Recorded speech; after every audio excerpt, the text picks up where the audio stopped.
Let everybody know they're now being recorded. We're live now, ladies and gentlemen. Very well. Thank you all for being here in this brave new world of Zoom we're figuring out. This is our regular city council meeting for Monday, April the 13th, 2020. Councilman Irvin, if you'll give us the invocation, followed by the Pledge of Allegiance.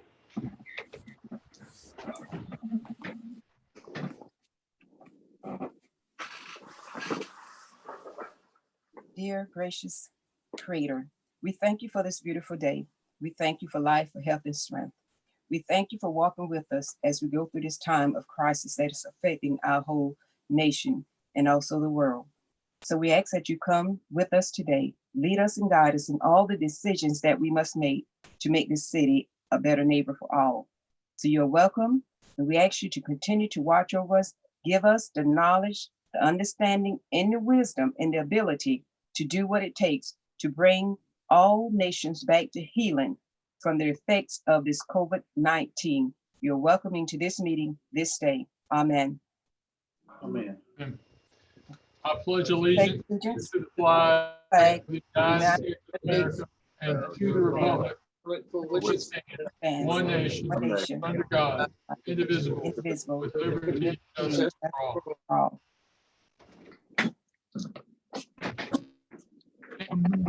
Thank you, members. You all will please remember during the course of this meeting to be cognizant of the lag that exists between some of our connections, and try when we speak to allow time between speakers for that lag to catch up so that we do not speak over each other. You all have in your packets the minutes of two meetings, the March 9, 2020 regular meeting and the March 13th, 2020 special meeting. Is there a motion to adopt those minutes as a whole? So moved. Motion to approve. As motion from Councilman Willis, a second from Councilwoman Irvin. All in favor, please indicate by saying aye. Aye. Aye. Oppose a like sign. The minutes are adopted unanimously. And we've just had our first teleconference vote, members. Isn't that amazing? All right, now let's go on to regular business. The next matter for our consideration is introduction of ordinances. The first being Bill 2020-10 for a first reading, an ordinance to annex in Zone CG the parcels located at 305 Pamplico Highway, Florence County tax map parcels 90108-01-001 and 90108-01-004. Mr. Dudley is prepared to present. Is there a motion so we may hear from him? So moved. Motion by Councilman Irvin, second by Councilwoman Moore. Mr. Dudley. Thank you, Mr. Mayor and members of our virtual council. This is a request to annex two parcels. The two parcels are located on the northwest corner of Pamplico Highway and Church Street. This is diagonal from the existing EP station and Huddle House located on that corner. It's also adjacent and next to the railroad in the proximity of the area.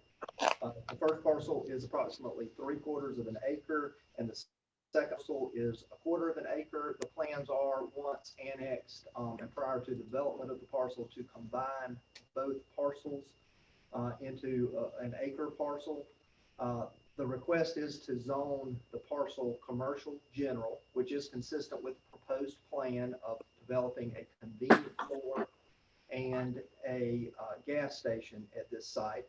There's currently an existing building on the site, which will be demolished prior to redevelopment. And the city water sewer service is available at the site.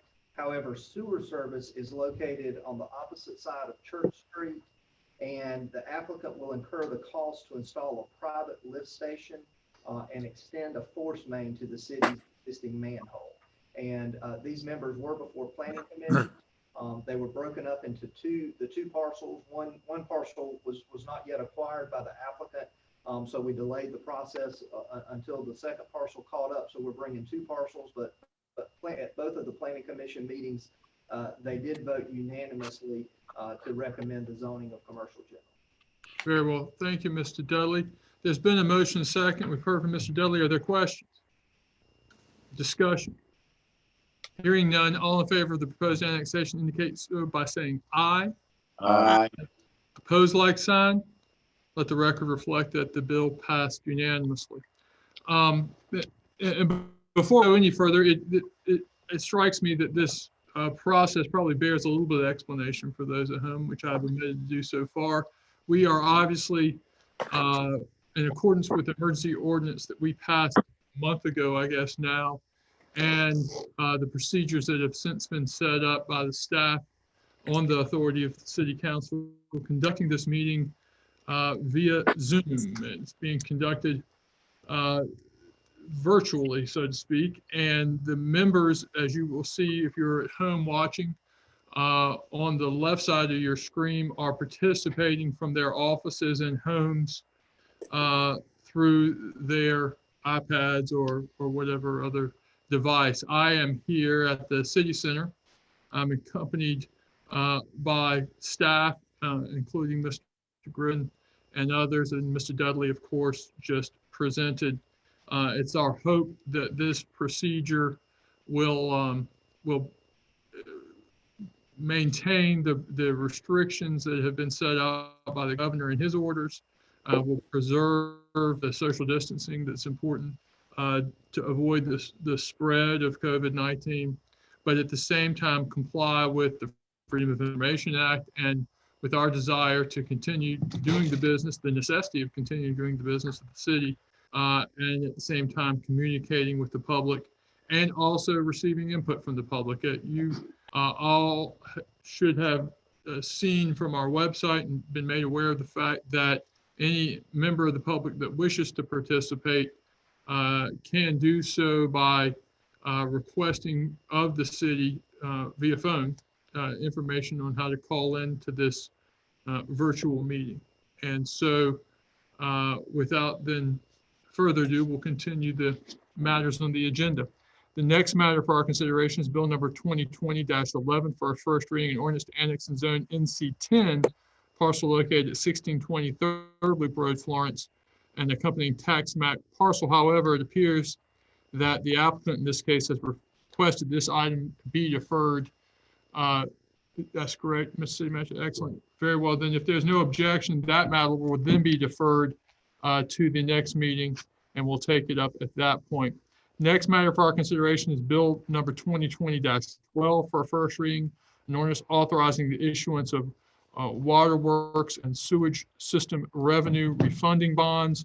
You all will recall that some time ago, we borrowed about $15 million on state revolving loan fund monies that at that time were at a very attractive interest rate of about 2.25%, 2.28. But one of the upsides, if you will, from this situation is that the bond yields have dropped dramatically, much to the chagrin of my friend Buddy Brand, but much to the advantage of the city. And so there's opportunity here to refund these bonds and to save the taxpayer some money. So we have Mr. Yoakum here to present to us on this issue. Also, Mr. Desisher, our bond counsel in Charleston, is participating as well and be available to answer any questions that may arise. But before we go to Mr. Yoakum, is there a motion and second so we can hear his input? So moved. Motion by Councilman Irvin, second by Councilman Willis. Mr. Yoakum. Thank you, Mayor and members of council. And as the mayor has previously stated, the city has previously issued a number of state revolving fund loans. The current rate on those loans is 2.28%. In consultation with the city's financial advisor, they estimate that we would be able to refund these loans for an interest rate of approximately 1.6%. And if the bids come in at that rate, that would save the city in the net present value position of about $450,000, about $50,000 per year for the next 10 years. If you look in the packet, the original financing calendar anticipated a receipt of bids on April 10th, which obviously was Good Friday. We then subsequently moved it until this morning. but had a request from at least one bank to delay the receipt of the bids because of the federal stimulus package and the payroll protection program that came along with that package. Many of the banks have been inundated by requests for loans. So we have pushed back the receipt of the bids until this Thursday. In the ordinance in section 2.02, subsection 6, it allows the mayor to sign a certificate accepting the lowest interest rate bid, along with setting what would be the outstanding amount of the new revenue refunding bond. Thank you, Mr. Yocum. There's been a motion and a second. Of course, as we indicated, Mr. Desisher is available for any questions. Are there any questions of Mr. Yocum or Mr. Desisher or of any other member of staff? Hearing no questions. Buddy, sounds good to refi 2.28 down to potentially 1.6? Amen. Got an amen from Brother Brand. That gives us the green light to go forward. Given the motion is second and no further discussion request, all in favor, please indicate by saying aye. Aye. Aye. Opposed, like sign. Let the record reflect motion passed unanimously. Thank you, Mr. Yocum. And at home, thank you, Mr. Desisher. Next matter for our consideration is Bill 2020-13 for a first reading, an emergency ordinance providing emergency procedures for public meetings of the city during the continuance of the coronavirus pandemic. You all have in your packet the agenda item. Mr. Peterson present on the issue. Before we hear from Mr. Peterson, is there a motion second? So move. Got a motion from Councilman Irvin, a second from Councilwoman Moore. Mr. Peterson. Yes, sir. This is a second emergency ordinance. If you remember, about, I guess, close to 30 days ago, we did an initial emergency ordinance, which covered basically the same topics that this one covers. The difference is this ordinance is based on a model ordinance drafted by the Municipal Association to help towns and cities across the state to make sure that we're covering all the topics that we need to cover during this emergency situation. There's really nothing new in this. If you've looked at this ordinance and had a chance to study it, you'll see it covers with a little more specificity exactly how we will conduct these virtual meetings. It covers with specificity the quorum requirements and the fact that council members participating virtually do count toward the quorum. And it basically just sort of brings to a conclusion any concerns we might have with continuing to conduct the business of the city during this emergency period, while at the same time following the emergency orders put in place by the governor regarding social distance. Nothing really new, but as you will see, a much more comprehensive emergency ordinance. Remember, this ordinance, as emergency ordinance, can be passed on one reading. We will not need two readings. The limitation is that it only stays in place either 60 days or the continuance of the emergency declaration, which occurs first. So just like the first one, depending on the length of this emergency declaration, we may have to come back to council again at some point.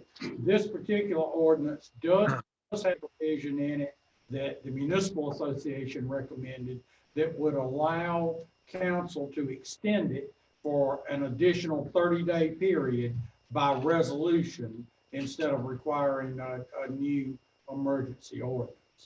So unless there are questions, there really isn't anything new in this, just more specificity. Members, any questions for Mr. Peterson? No. Jim, I do have a question. The emergency nature of the ordinance allows for passage on one reading and a variety of different elements. This emergency ordinance creates procedures by which the council will act going forward for a set period of time. However, those actions taken using those new procedures still require the normal passage of ordinances by 2 readings and other substances. Absolutely, Very well. absolutely. It doesn't change the passage of a regular ordinance. And again, the only other difference between the vote on this and a vote on a regular ordinance, this only requires 1 reading, but it must be passed by a 2/3 vote. Very well. Thank you, Mr. Peterson. Given that, any further questions? Hearing none, all in favor, please indicate by saying aye. Aye. Oppose the like sign. Let the record reflect that the ordinance passed by unanimous vote. And of course, members, this meeting has been somewhat tailored back so that we are addressing really only the most essential things on this agenda, with the knowledge that this is going to be our first teleconference meeting. As we progress and as this pandemic persists and we continue to operate under this emergency ordinance procedure for the conduction of this, obviously the substance of the agenda will become more complicated and more significant, but I'm confident, and I suspect council's confident, and I know staff's confident, that given the success of this operation so far, our ability to communicate with one another and to communicate with the public, that we won't have any obstacle, either practical or legal, to dealing with the issues that confront the city substantively as we go forward. Very well. The next matter then for our consideration are the introduction of resolutions. The first being Resolution 2020-08, designating April as Fair Housing Month. Is there a motion? So moved. There's a motion by Councilman Jabali, second by Councilwoman Irvin. Any discussion? Hearing none, all in favor, please indicate by saying aye. Aye. Aye. Opposed, like sign.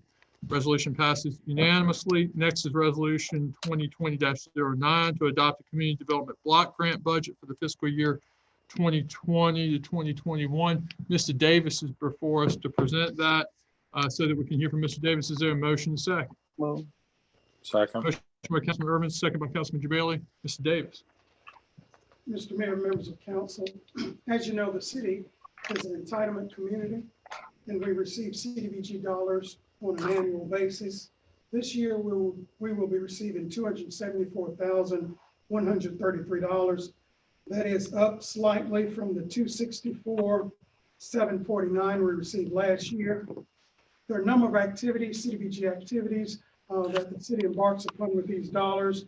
We've done road repaving, demolition, acquisition of property, etc. We have a number of subrecipients, human service subrecipient agencies that we funded in the past with these dollars. They include Lighthouse Ministries, ECHO, Manor House, Community Action Agency, Salvation Army, whosoever and others. We have had meetings, public hearings in the month of February, throughout the month of February, to get input. The public has asked for a number of different items: housing, demolition, emergency rehab, homelessness, sidewalk, affordable housing. Our budget last year, before you, the $264,000. We have presented a budget this year for $274,133. I would mention on the budget, we did have a request from the Nail Project for $10,000. That request came in after we submitted our budget, but we do have that request of $10,000 there. And we've had an additional request from My Brother's Keeper. They initially asked for $18,000. They're now asking $40,000 because of the COVID-19, and they've seen significant increases. However, the budget of 18 is in place before you. Very well. Thank you, Mr. Davis. Is there any changes that staff recommends to the budget?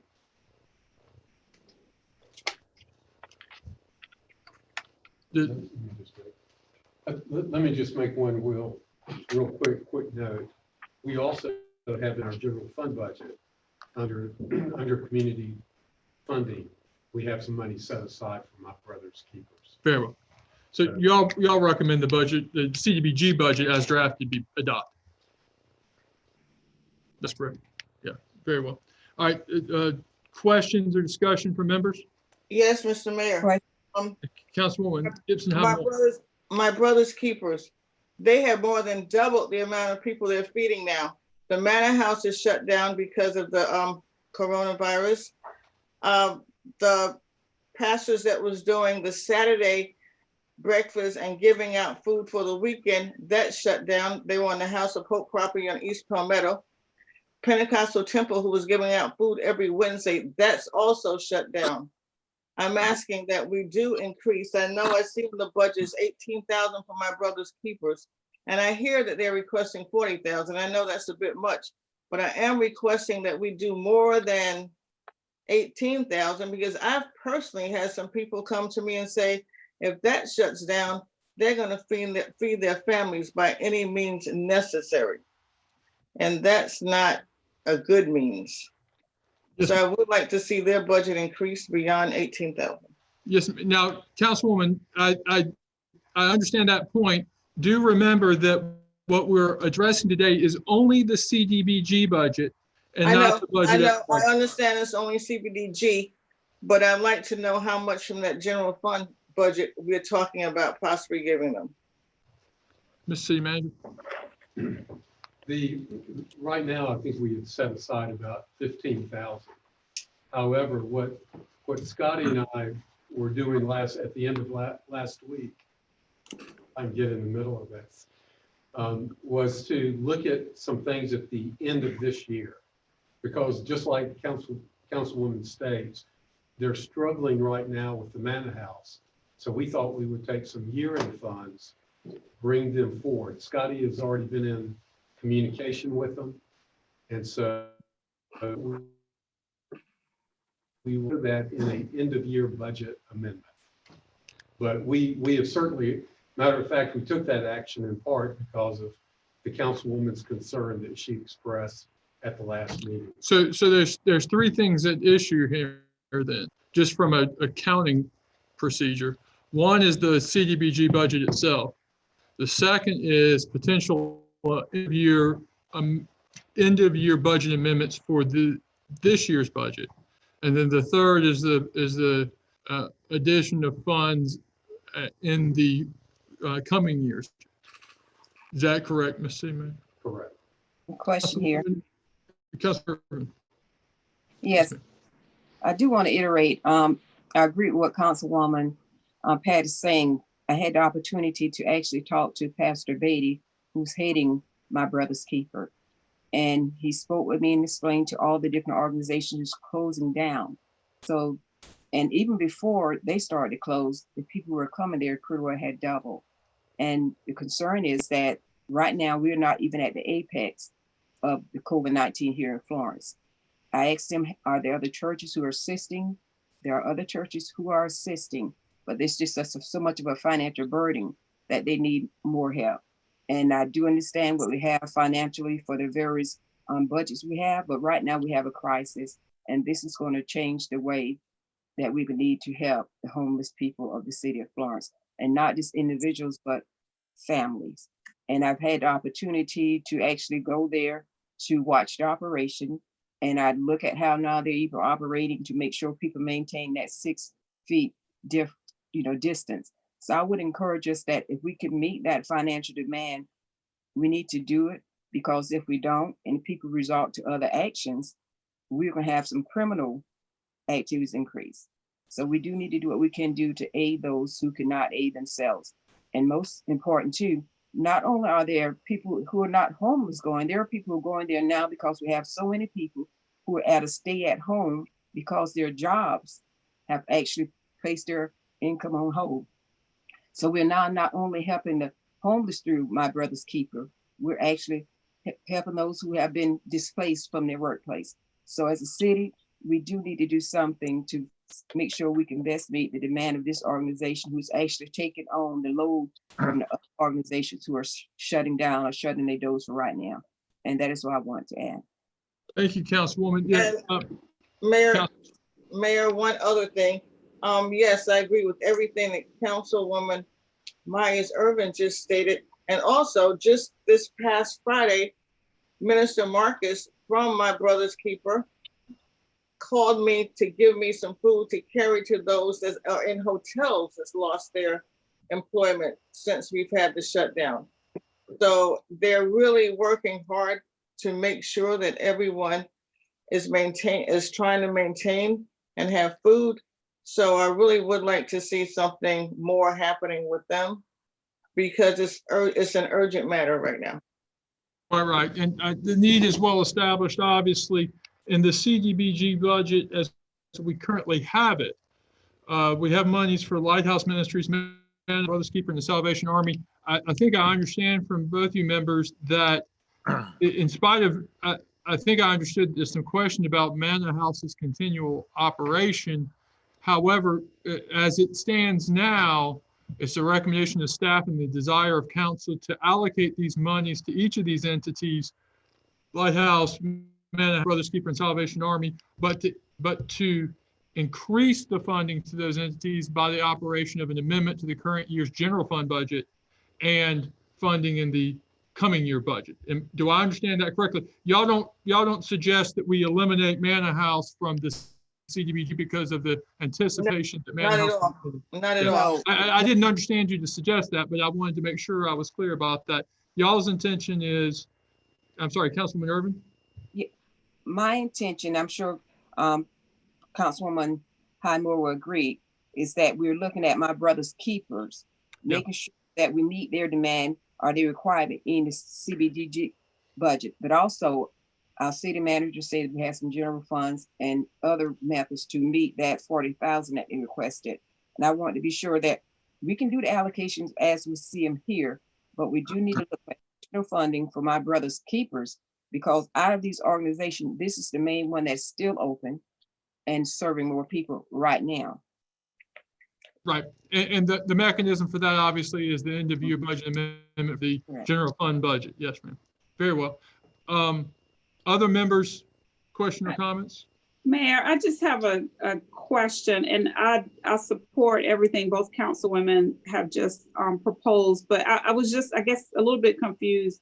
If the Manor House is closed, then why would we allocate the 7,000, or are they planning on, do they need that to reopen? Just trying to understand that. Mr. Griffin, I think can respond to that, Councilwoman. They're in kind of a transition, but however, if they close, then we would take the $7,000 and put it into the line item associated with my brother's keeper. Okay. What we would do. And Thank that's you. the intention of this council. I think I've understood. Yeah, very well. Other questions or comments? Thank you for that, Councilwoman. Other questions or comments? Very well. Hearing none, there's been a motion and second to adopt the CDBG budget with the understanding as to the potentiality of the amendment for the Manor House and the future allocation out of the current year budget and the coming year budget. That motion and second is on the table. All in favor, please indicate by saying aye. Aye. Aye. Opposed, like sign. Very well, the measure passes unanimously, and that is the balance of the principal agenda. Let me say to those of you who are watching that this is certainly an anxious, uncertain time. And to be sure, the spread of the COVID-19 virus presents a danger to public health, particularly to the vulnerable among us. As a city and as a society, we are taking precautions to address that threat. Those precautions, of course, have a cost. And it's a cost that is an unavoidable necessity to reduce the danger to health that is posed us by nature. At the same time, we must be careful. We must be careful not to allow anxiety and fear to create unavoidable man-made danger of panic. That is the danger where a stampede of anxiety and fear overcome reason and logic. We will deal with the danger where it exists, but we shall not allow our own fear of danger to create harm where there was none. There is no shortage. Our financial system is strong. our governmental entities are strong and are functioning. We should all continue to remain calm. The city is strong and is resilient. And nature has presented us with a challenge, but we are made of sterner stuff. So those of you at home should be confident in the operation of this government and the city. Those who are charged with its tasks are well suited and capable and are marching forward. So thank you all for bearing with us as we muddle through technology, but be assured that we continue to move. Anything further, Mr. City Manager? I'm really not going to belabor this at all, but we will be sending to you next year's budget. And they'll have to be handled a little bit differently. We will ask for first reading in May. We'll be looking at some changes just as the mayor spoke to. But the budget will be, the budget is balanced, the budget is prepared. We generally, as the mayor stated, we felt we're in very strong financial position. And we think we can propose a budget that will move us forward. And so that'll be coming to you in probably within the next week and a half. Thank you, Mr. City Manager. Anything further from members of council? I have one statement, Mayor. Councilwoman. Medical standpoint of view, I simply want to encourage everyone to be mindful of the things that you're doing. I've always spoken the fact that our hands is the first line of defense when it comes to our face. I know there's a lot of concern about COVID-19. There are still a lot of unknowns, but as a medical professional, we walk into a hospital day by day, never knowing what we may walk into, but we walk there. So I want to encourage the general public to stay safe at all times. As much as you can, stay home, checking on, especially our seniors, with a call or FaceTime. But wash your hands especially, and keep your hands away from your eyes, your nose, and your mouth. This is commonly referred to as the death zone. So otherwise, there's a lot unknown. But if you can keep your hands clean, avoid your face, and if you go out with a mask on, you will be helping to prevent the spread of this virus. I tell a lot of people that mask you put on is also to protect others from you in case you are a carrier and you don't know it. But we will make it through this if we work together and simply do the right thing, because we are survivors and we will do it. Thank you, Councilwoman. Very well. Hearing nothing further, is there a motion to adjourn? So So moved. moved. Second. The objection, we adjourn. Thank you all. Thank you.